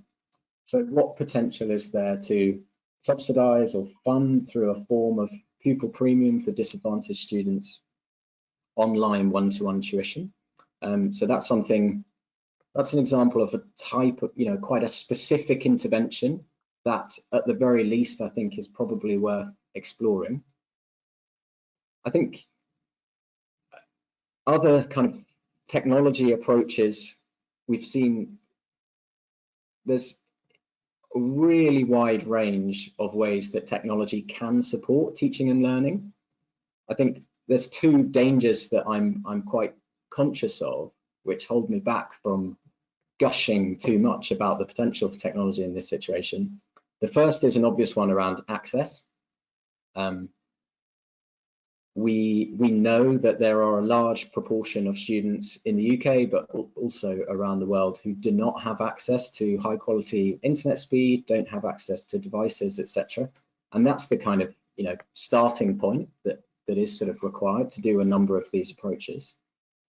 But secondly, then on top of that, we know that there's a huge amount more that you need than just the devices. You need sufficient training, you need sufficient feedback, you need sufficient advice and guidance on how to use and implement technology tools, and in particular how to make sure that they support established pedagogical practices. So that usage point is really key, and I think is something we're going to need to get a lot better at quite quickly over the next few months. And then a third sort of reflection and a challenge to education systems as they think about technology going forwards is, one of the things we have seen, and it's completely understandable, is we've seen technology primarily being used for direct instruction, you know, presenting whole classes via Zoom, or students receiving direct instructions from videos and then doing exercises, etc. I think one of the things that I certainly think about when we are reflecting on a new normal, a better normal, is how do we make sure that the role of education technology doesn't become too narrowly focused around some of the very understandable but quite restrictive ways that it's being used through the COVID-19 crisis and school closures. So opportunities for collaboration between peers, opportunities for useful and timely feedback. There's lots of potential for technology which will become more important, I think, as schools adapt and have more time and return to something closer to normal. But over the last few weeks, completely understandably, haven't been a priority. So I think we need to think about that in terms of our interventions and potential for technology in that. Thank you so much for that, Toby. I believe we may be running out of time, and it may be time to announce our next guest, but I hope we can continue these conversations moving forward. And I'd also like to thank you for the calls we had when the crisis started, which were a real opportunity to kind of to get us thinking, and which eventually led to the kind of questions that that we wanted to face in this seminar. So thank you for being an example of kind of international collaboration around these issues, which we see from our other panelists as being very, very important at this time. So thank you very much. No problem. Now, our next speaker, I'm very, very, very pleased to introduce is Wendy Kopp. Wendy is CEO and co-founder of Teach for All, as well as ideator and founder of Teach for America. So Wendy, thank you so much for being with us. Thank you so much for having me. I can't figure out how to change the name on my screen, but I'm Wendy. Yeah. Thank you. We'll try and fix this as you go on with your presentation. I hope we can fix it. For anyone listening at home, we'll be very upfront about this. Because of a technical issue, you read Juliana Moreno underneath Wendy Kopp. It is in fact Wendy Kopp. And so please, the floor is yours. Thank you so much for having made it. Thank you so much for having me. First, my heart just goes out to everyone in Italy. You all have endured so much and have truly inspired so many of us all around the world with your evening singing and your fortitude. I'm really honored to have the chance to talk with you about, you know, what we're seeing around the world across the global network about the impact that this pandemic is having on the most disadvantaged kids and on what we're learning through this era that could help us really accelerate progress in the future. I'm sure you've heard this. I mean, we've heard it from many of the speakers thus far, but I mean, this situation has just magnified the inequities that we're working to address. And, you know, whether in a country like Italy or some of the least resourced countries in the world, it's true that the most marginalized kids are the least likely to, you know, even be in safe spaces, to have access to food, in some countries access to clean water, and of course access to the devices and the internet access that could enable seamless learning. And you know, I guess from our vantage point, working in those communities, we have not only a health emergency and an economic emergency, but an education emergency. And I'm hoping that as we think as a global society and with our countries about how to come out of this, we'll recognize that, because certainly we can't afford to lose this generation, and need to figure out how to ensure that they gain the opportunities to thrive, notwithstanding this pandemic. It's been really inspiring to see what the teachers and leaders across our network are doing in the face of that. To see them, you know, first of all, making sure that the family's basic needs are met, linking them up with social services and whatnot. You know, focusing on kind of the mental health and social emotional state of their kids, and then of course working to ensure that they can keep learning during this era, irrespective of their access to technology. You know, I was just on a call with some of our teachers across the continent of Africa, and to hear the extents to which they are going. I mean, we heard from a teacher who every night writes out 50 sets of instructional materials, and then distributes them through community members and picks them up and literally is keeping learning going in this era with access to no technology at all. And at the same time, we're seeing, you know, ministries enlisting these young teachers, like tech savvy, innovative, creative teachers, in keeping learning going far beyond their own students, helping train teachers to make the transition to distance learning. They're the voices and the images on radio and TV stations in so many countries around the world. They're creating the digital schoolhouses alongside other teachers. And I think I guess in an era where schools are shut down, the need for, you know, innovative and entrepreneurial teachers and leaders, it's never been more apparent. And so it's been just inspiring to be part of an effort that can come behind those kinds of teachers. And I'm so inspired, I will say, by the fortitude of all the folks behind Teach for Italy, which despite all of this will be launching this coming fall. And I just know that their teachers and leaders will exert leadership alongside so many dedicated teachers in Italy, to ensure that schools start up better and that kids learn going forth. I thought I would just share 3 things that we're seeing through this era that we think should inform how we progress in education. The first of them is actually that, I mean, we hear so much about the digital divide, and of course it's very true, and we need to address it. But I would actually say that the divide that most determines whether or not kids are in fact learning in this era is simply the divide around which kids have access to teachers who have strong relationships with them, or building strong relationships with their families, and have the pedagogical skills to keep kids engaged in learning.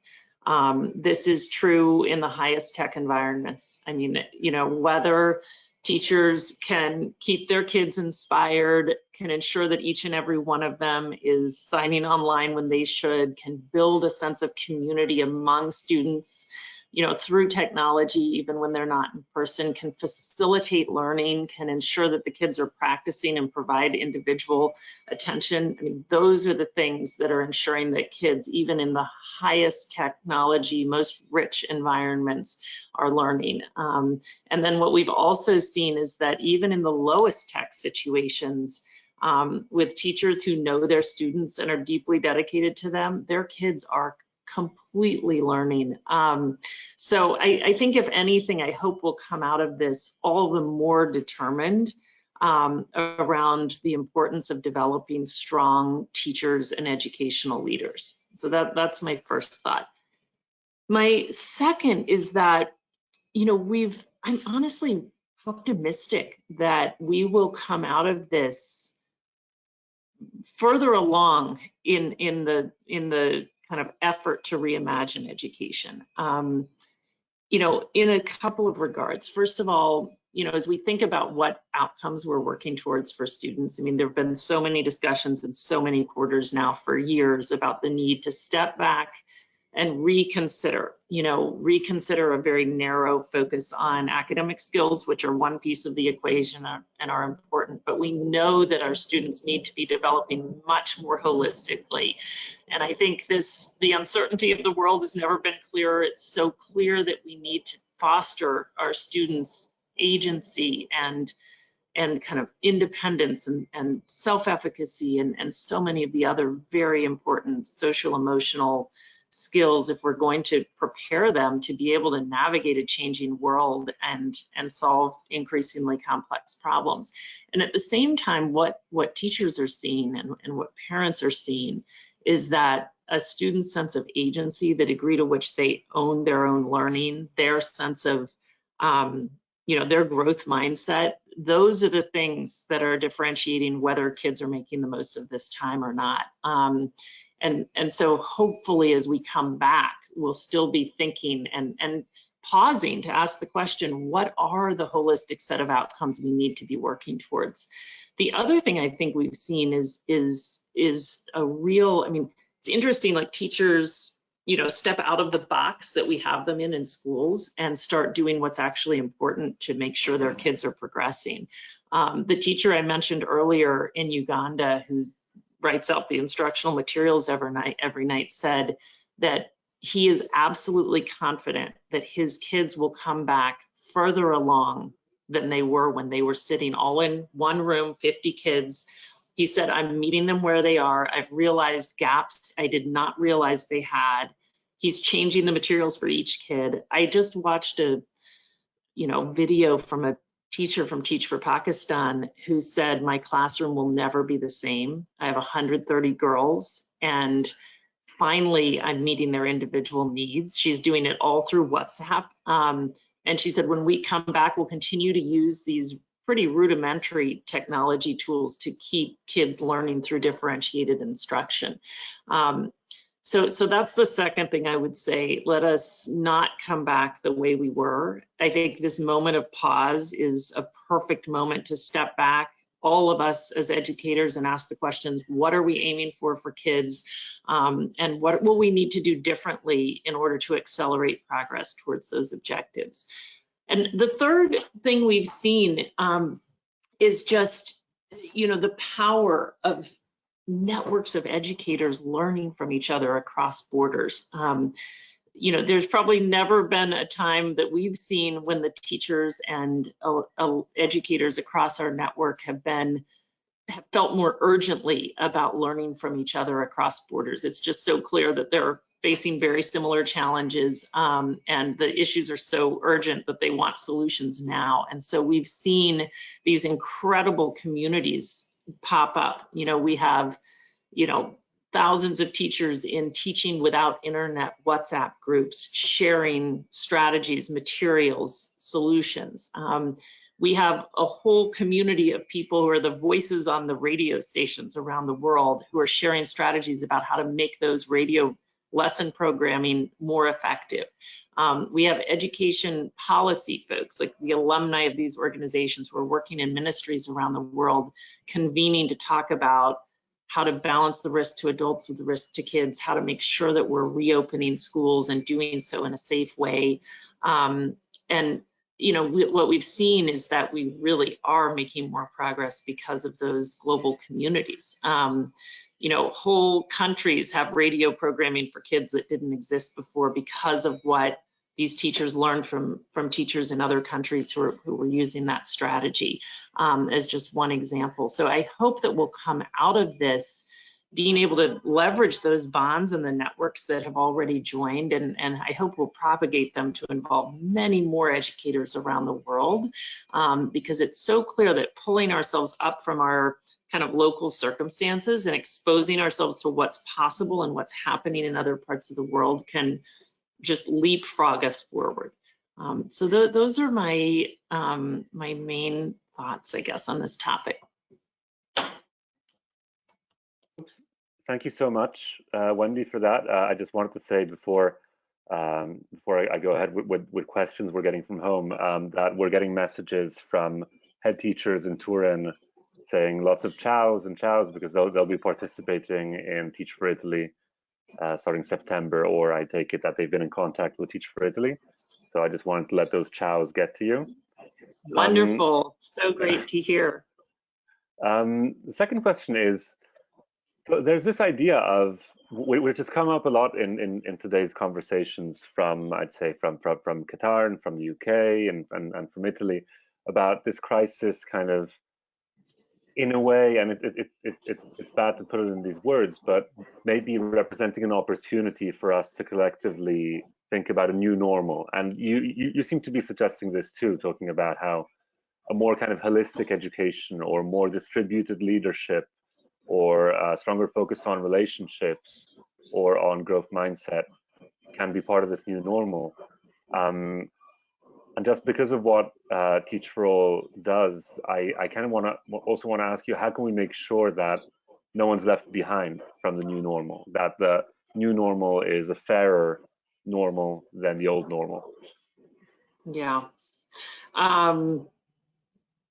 We have to, you know, I think so much of this is about our priorities. You know, I guess if anything, the world is more clear today than we've ever been about how massive the opportunity gaps are for kids. You know, studies are coming out. I just heard of one from one of our alumni who's working in a ministry in Spain about a study that's come out in Spain showing that actually the very advantaged kids who have the access to technology are doing better than they were before, while the lesser advantaged kids many of them had almost no instruction during this time.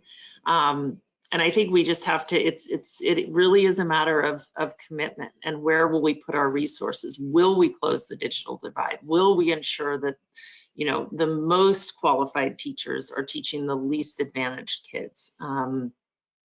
It's so crucial. Yeah. That's a great answer. Thank you, Wendy. I've got one last really quick question. Then I'm really sorry to say that we're going to have to move on, but I hope we meet again in the future. The question is one we addressed before also with Professor Stefania Giannini from UNESCO, and the issue was with countries being hit so differently by COVID-19 and with educational systems in different countries being so different to begin with, how does an organization like Teach for All still manage to leverage networks and diversity to make ideas circulate in a network, regardless of all the differences between these systems? Yeah, thank you so much for that question. This has really been my personal biggest learning over the last 13 years since Teach for All launched. We actually started with the conviction that everything in education is local, and in fact that the path to transformational change in education has to be deeply locally rooted leadership. I mean, we've seen that we've just must be rooted in local context, culture, values, challenges, and opportunities. And so no one was more surprised than we were to realize that actually that's true. but we move so much faster when those local leaders are globally informed. And what we saw was that the roots of the issues are eerily similar from place to place, especially, you know, it's almost as if the most marginalized kids, their circumstances are more similar to each other's across borders than they are to the more privileged kids in their families, and so, or in their countries. And so what that means is that what they need in their teachers, you know, what they need in the design of their schools are much more shareable than we've previously assumed. So I guess what we have done is to say, okay, everything must be locally driven and locally rooted. I mean, there's no substitute for local leadership and local ownership. But if we can figure out how to get those local leaders into networks, you know, based on shared needs, shared interests, so that they're sharing solutions and learning from each other, to me, that's the path to getting on a different trajectory. I mean, when the Education Commission did the study about how are we doing towards the SDGs for education, they basically found the goal is here and we're on this trajectory. To me, the only way to change that trajectory is to figure out how to foster much more learning across borders. So that's what we're working to do, is to kind of help, alongside many others, grow the force of locally rooted, globally informed leaders who can help change that trajectory. Thank you so much, Wendy. That's, in a way, that's what we're also trying to do with this, starting to try to do with this webinar. So also convening and kind of trying to share more information across organizations. Thank you so much for being with us. I know you're very busy. Thank you. Thank you. Now, our last speaker for today, I'm very proud to announce him, is Francesco Profumo, President of Compagnia di San Paolo. Mr. Profumo, thank you for being with us. Are you here?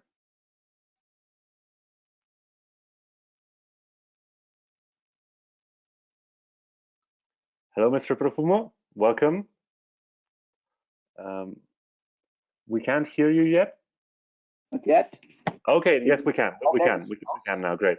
You have the floor. Thank you very much. We asked President Profumo to come for some closing statements after this really rich webinar. Thank you, Mr. Profumo. You have the floor.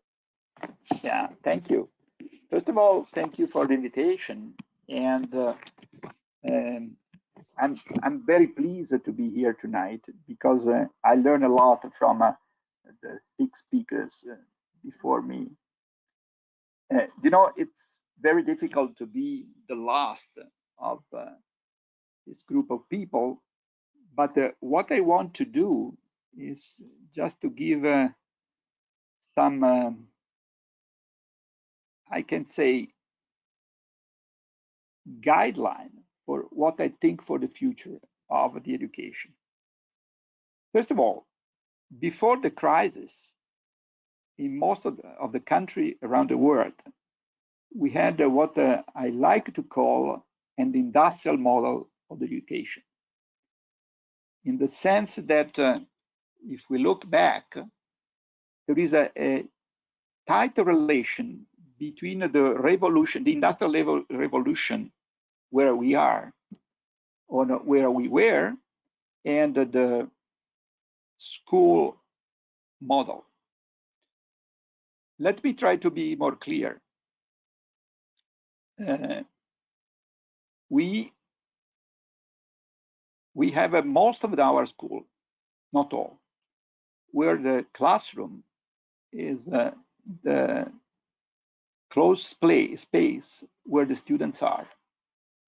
And this is very similar to what we have for our factories, in the sense that in the factory, in the beginning, we have the raw material that is getting in, and in the school, we have the young students that they come. Then in the factory, we have the worker that are able to transform the raw material. And in the school, we have the teachers that are able to teach it to the student. In this sense, they change the student. At the end, we have that in the school, In the factory, we have some products, and in the school, as the result of this process, what we have is the knowledge of the students.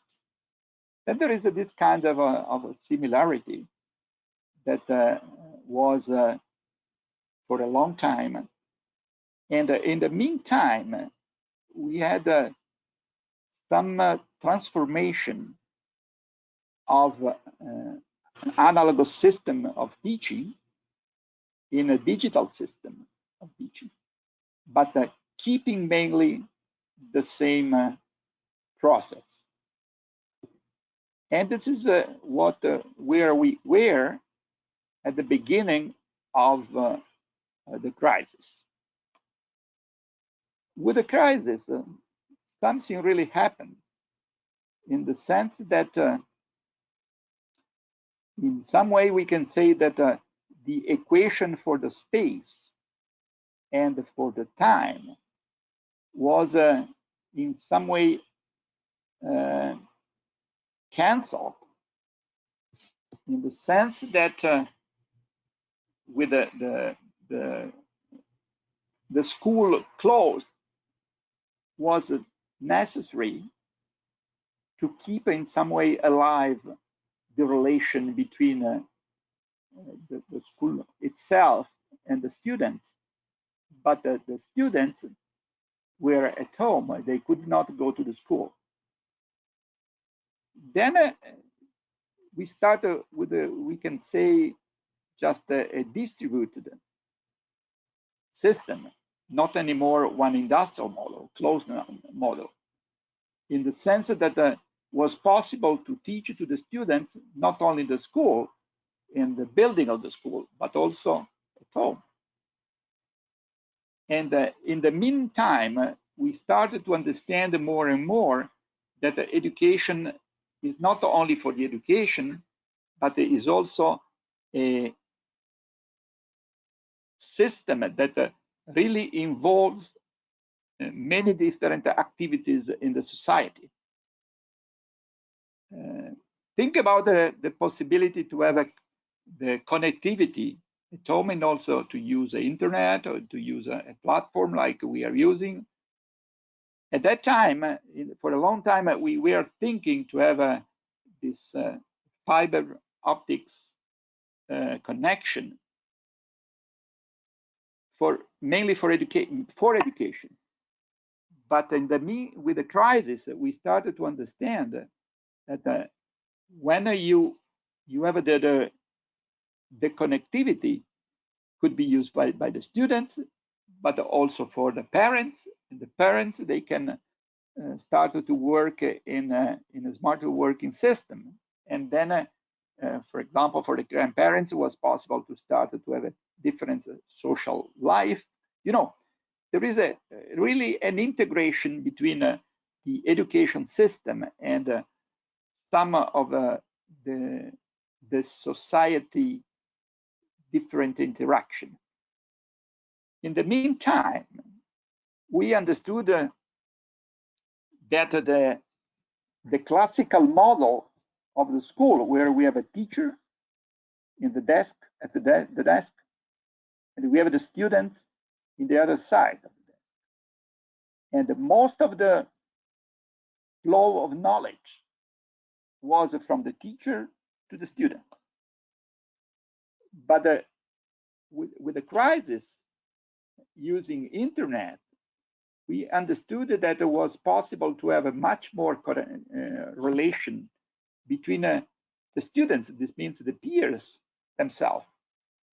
And then the flow of the knowledge was always less in one direction, but it was bi-directional, from the teacher to the students, but also from the students to the students, and students to the teacher. You know, was becoming then we can say one distributed system, but in the meantime was also one hybrid system, in the sense that the system completely changed. Then what can happen after the crisis? For sure, as they said before, the school will be different, in the sense that also if the students they go back to the building of the school, they could not stay anymore in the same classroom as before with the same relation inside the classroom. In the meantime, we have one very critical point, that is the teachers and the school leader, in the sense that after crisis, the teachers will be more and more, we can say, a kind of designer for their class, in the sense the class will be much more like one orchestra, where we have one director of the orchestra, that is the teacher, and then we have the students that will be much more similar to music players, and sometimes they play all together. Some of them they will play separately, and this is like one harmonized system. Then one of the key points is how we can teach to the teacher to become this kind of directors of the orchestra. And also the school leader, they have to organize in a different way spaces, organization, timing, in which way we can teach to them. I'm sure that this crisis for the education will be very step up a point in order to start a new era for education. For sure, we need to have time to do this. We need to invest on that. But for sure, at the end of the process, we will have the new school, the new pedagogical model will be tightly related not only to the first, the second, or the third revolution, industrial revolution, but much more to the fourth industrial revolution. It means that everything will be much more much more rapid, and all the activity will be much more agile. Thank you. Thank you very much, Mr. Profumo. Do you happen to have time for just the last question? Yes, sure. Okay. We were curious about what you would think about the role of foundations and philanthropic organizations in this. We know there's an opportunity, a window open to push our educational system towards a new normal, as you described, one which is where teachers are more designers of educational experiences, where children are encouraged to learn from each other and not only from the teacher, where we try to foster lifelong learning. And I just wanted to ask you what you think the role of foundations like our own is in this transition. Thank you. Yeah, thank you for the question. You know, the foundation could not substitute the state or the private operator in the education system. What they can do like they can do like a driver in order to start a new model, design the new educational model. Sometimes to have some of the schools they can use this model, and in this way the foundation could be very active in speed up the system of innovation, the system of new model. But at the meantime, they have to be able to evaluate the impact of this investment in order to set up a system that could be scaled up, and then to be like a model for the public or private educational system, that they could put in place this new model to large number of students, a large number of teachers. Then the foundation, they really could be like entities that they can start this new, they can accelerate this new way. And I have the feeling that in this way they could be quite active. Thank you very much, President Profumo. Thank you for joining us. And thank you for the conversations we had coming up to this webinar. They really informed the way we conducted it. Thank you very much. Thank you. Thank you. Bye. Bye-bye. Bye-bye. Now it's time to thank you, all participants who joined us today, all speakers who joined our conversation and who arrived with such great ideas and insights really from all over the world. Thank you to our technical staff who made this webinar possible.